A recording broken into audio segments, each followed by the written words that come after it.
ખાસ કરીને જે 3 થી 9 સપ્ટેમ્બરના વરસાદની વાત કરવાની છે। આમ જોવા જઈએ તો આ રાઉન્ડ છે પણ રાજ્યના ઘણા બધા વિસ્તારોને કવર કરશે, એટલે કે લગભગ 60 થી 65% વિસ્તાર બની શકે છે। 65% કરતા પણ થોડાક વિસ્તારો વધી શકે છે। પણ અહીંયા આપણે જોવાનું એ છે કે આ બંગાળની ખાડી તરફથી આવતું લો પ્રેશર છે।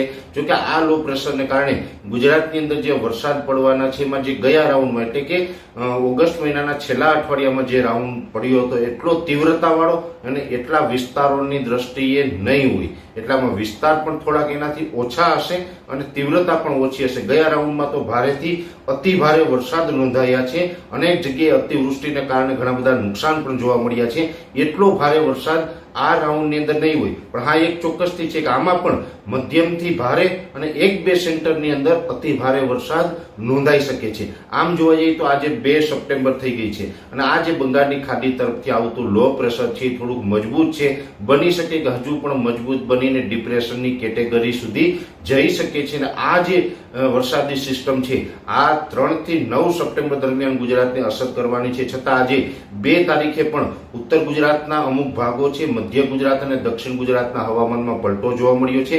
ખાસ કરીને વધારે પલટો આજની તારીખે મધ્યપ્રદેશ અને મહારાષ્ટ્ર બોર્ડર લાગુ વિસ્તારના જે આપણા ગુજરાતના જિલ્લાઓ છે એમાં જોવા મળ્યો છે। એમાં અનેક જગ્યાએ વધારે પડતા ઘાટા વાદળ અને અનેક જગ્યાએ સામાન્યથી મધ્યમ વરસાદો પણ નોંધાયા છે અને આ વરસાદમાં આવતીકાલથી થોડોક વધારો થઈ શકે છે। આવતીકાલે 3 તારીખથી આ વરસાદની જે શરૂઆત થશે એમાં આવતીકાલે વિસ્તારની દ્રષ્ટિએ જોવા જઈએ તો ઉત્તર ગુજરાતનું પાટણ, મહેસાણા હોય અથવા તો ગાંધીનગર, અમદાવાદ, આણંદ, નડિયાદ, બરોડા, છોટાઉદેપુર, રાજપીપળા હોય, દાહોદ, ગોધરા, દક્ષિણ ગુજરાતના તમામ જિલ્લાઓ છે અને એની સાથોસાથ ભાવનગર, બોટાદ, સુરેન્દ્રનગર, મોરબી અને કચ્છનો રાપર તાલુકો છે। આટલા વિસ્તારોની અંદર આવતીકાલે 3 સપ્ટેમ્બરના રોજ વરસાદની તીવ્રતા થોડીક જોવા મળશે અને આ વિસ્તારોમાં વરસાદ છે એ આવતીકાલે વધારે જોવા મળે તેવી શક્યતાઓ છે। જો કે આ વિસ્તારો જે મેં આપને નામ જણાવ્યા છે એ વિસ્તારોમાં તો અત્યારે શક્યતાઓ વધારે દેખાય છે। આવતીકાલે વરસાદની વધારે શક્યતા એટલે વરસાદ પડવાની શક્યતાઓ, અતિ તીવ્રતા સાથે નહીં પણ સામાન્યથી મધ્યમ 1-2 સેન્ટરમાં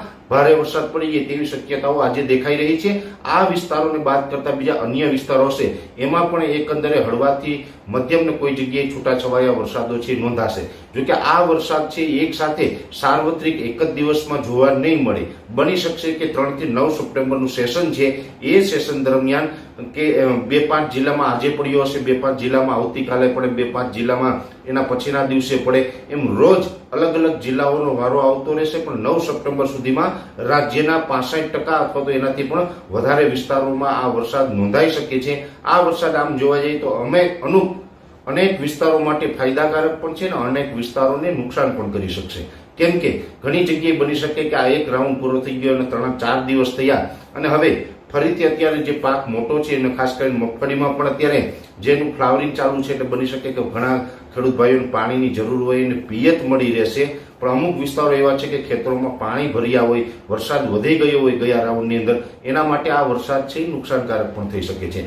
ફાયદો અને નુકસાની બંને આ વરસાદની અંદર દેખાઈ રહ્યા છે। પણ અંતે ચોમાસાનો માહોલ ચાલી રહ્યો છે અને આ ચોમાસા દરમિયાન જેવી રીતે ઓગસ્ટના એન્ડમાં મોટો વરસાદનો રાઉન્ડ આવી ગયા પછી પણ આ રાઉન્ડ છે આવી રહ્યો છે। ખાસ કરીને મહત્વની વાત એ છે કે રાજ્યના મોટા ભાગના વિસ્તારોની અંદર એકંદરે સારા વરસાદો છે એ ઓગસ્ટની અંદર જ નોંધાઈ ચૂક્યા છે। પણ હજુ ભાવનગર અને બોટાદના 1-2 સેન્ટર એવા હતા કે જ્યાં હજુ પણ કુવા ભરાય એવા વરસાદની જરૂર છે। એ સાથે બનાસકાંઠાનું વાવ, થરાદ જેવા વિસ્તાર છે ત્યાં પણ હજી કુવા ભરાણા નથી, તો ત્યાં કુવા ભરાય એવા વરસાદની જરૂર છે। અને મને ચોક્કસ વિશ્વાસ છે કે સપ્ટેમ્બર મહિનો પૂર્ણ થતા આ તમામ વિસ્તારની અંદર જ્યાં કુવા નથી ભરાણા એ વિસ્તારની અંદર પણ કુવા ભરાઈ જશે।